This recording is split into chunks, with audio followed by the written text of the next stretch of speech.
Plébiscitée par la majorité des épargnants en raison de la grande diversité des contrats qu'elle propose et de sa fiscalité spécifique, l'assurance vie est un couteau suisse en ce sens qu'elle sert à faire plein de choses entre autres. Constituer un patrimoine et le faire fructifier, assurer un proche et sa famille contre les conséquences d'un décès, assurer une transmission de patrimoine en totale franchise d'impôt ou en franchise partielle.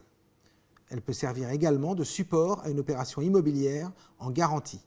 Et enfin, elle permet de déroger civilement et légalement aux règles de la dévolution successorale dans certaines limites, via la clause bénéficiaire.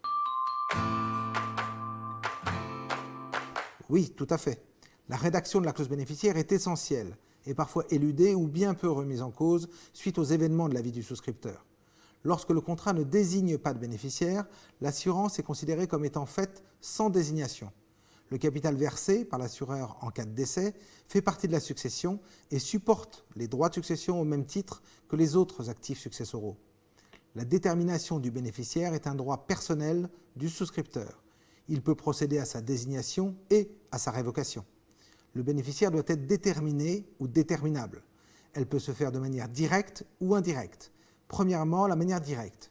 Le bénéficiaire est désigné par son nom et aucun doute ne peut exister sur la personne au profit de laquelle le contractant a souscrit l'assurance. Il est préconisé d'ajouter d'autres informations, comme la date de naissance et l'adresse. La désignation d'un bénéficiaire comporte un risque, lorsque le ou les bénéficiaires désignés décèdent avant l'assuré. En effet, les capitaux décès seront réintégrés dans le patrimoine de l'assuré et attribués à ses héritiers qui supporteront les droits de succession. Deuxièmement, la manière indirecte. Le bénéficiaire doit être déterminable.